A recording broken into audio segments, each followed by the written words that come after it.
Hello student, good morning all of you. मैं उषा पटेल। आशा करती हूँ आप सभी लोग अपने घर पर अपने परिवार के साथ सुरक्षित होंगे। आज का हमारा विषय है भाषा। जैसा कि आप सभी लोग जानते हैं कि मनुष्य एक सामाजिक प्राणी है। जब वह समाज में पैदा होता है तो अनेक प्रकार के व्यवहार करता है। अपने सुख दुख को व्यक्त और अपनी इच्छा अनिच्छा आदि को व्यक्त करने के लिए उसे किसी माध्यम की आवश्यकता होती है। वह माध्यम होता है भाषा। भाषा के द्वारा ही हम अपने मनोभावों को व्यक्त कर सकते हैं और दूसरे के मनोभावों को समझ सकते हैं। जैसे कि कोई भी सब्जेक्ट हो, कोई भी विषय हो, उसको जब उसकी भाषा अच्छी नहीं होगी तो हम उसको समझ नहीं पाएंगे। इसलिए हमें अपने विचारों को व्यक्त करने के लिए भाषा की आवश्यकता होती है। भाषा के 3 भेद होते हैं। नंबर फर्स्ट है मौखिक भाषा। मौखिक भाषा में प्राणी अपने विचारों को बोल करके व्यक्त करता है और दूसरे के विचारों को सुन करके समझता है। नंबर सेकंड है लिखित भाषा। लिखित भाषा में हम अपने विचारों को लिखकर व्यक्त करते हैं तो वह हमारी लिखित भाषा कहलाती है। नंबर थर्ड है सांकेतिक भाषा। सांकेतिक भाषा जब मनुष्य अपने विचारों को संकेतों के द्वारा व्यक्त करता है तो वह सांकेतिक भाषा कहलाती है। वैसे तो भाषा के कई प्रकार होते हैं, जैसे मातृभाषा। मातृभाषा जब प्राणी किसी परिवार में जन्म लेता है तो उस परिवार के द्वारा उपयोग होने वाली भाषा उसकी मातृभाषा कहलाती है।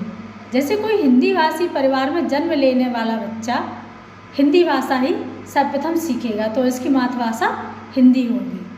और जैसे अंग्रेजी परिवार में जन्म लेने वाला बच्चा अपने परिवार द्वारा बोली जाने वाली अंग्रेजी भाषा का ही सर्वप्रथम उच्चारण करेगा तो वह उसकी मातृभाषा होगी। नंबर सेकंड है प्रादेशिक भाषा। किसी प्रदेश में बोली जाने वाली भाषा उस प्रदेश की प्रादेशिक भाषा कहलाती है। जैसे महाराष्ट्र में मराठी बोली जाती है तो महाराष्ट्र की प्रादेशिक भाषा मराठी होगी। फिर है राष्ट्रभाषा।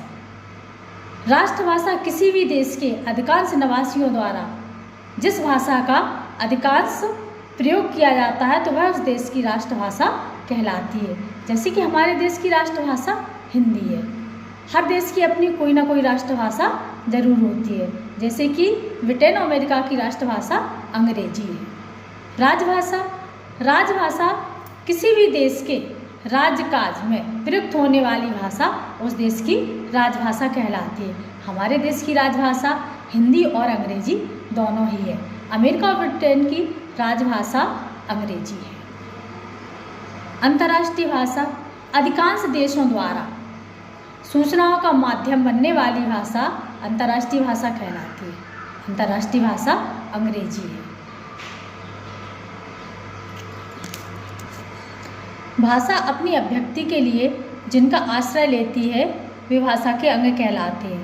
भाषा के प्रमुख अंग ध्वनि, वाक्य, शब्द, लिपि आदि होते हैं। लिपि।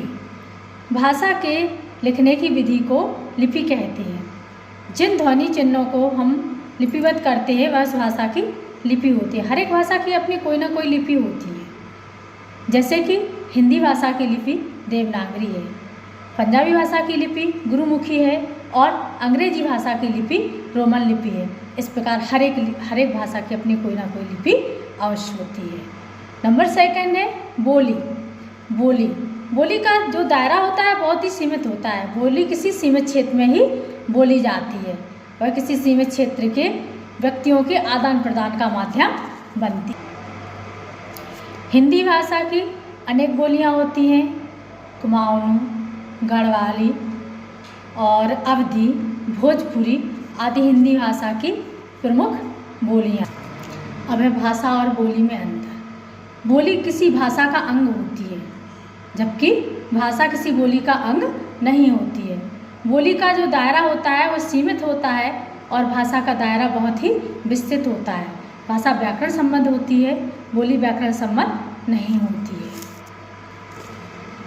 हमारे देश में 22 भाषाओं को मान्यता दी गई है।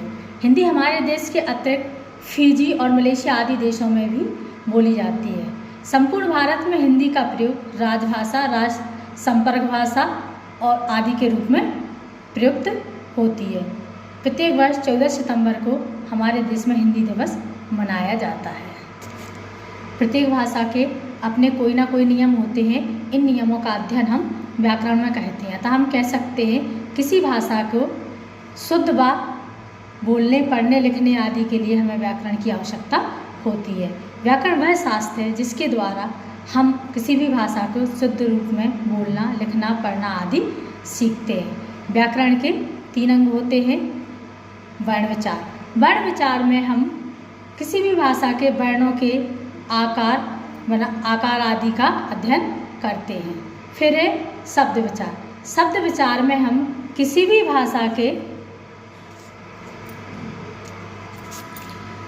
भाषा के शब्दों की बनावट, आकार आदि का अध्ययन करते हैं। नंबर 3 है वाक्य विचार। वाक्य विचार में हम किसी भी भाषा के वाक्यों की रचना, भेद, उपभेद और भ्रम चिन्हों आदि का अध्ययन करते हैं। अगले सेशन में हम लोग वर्ण विचार का अध्ययन करेंगे। तब तक आप लोग भाषा वाले चैप्टर का अध्ययन कीजिए और जो क्वेश्चन आपको नहीं आ रहे हैं वो कमेंट बॉक्स के द्वारा आप लोग पूछ सकते हैं। Thank you.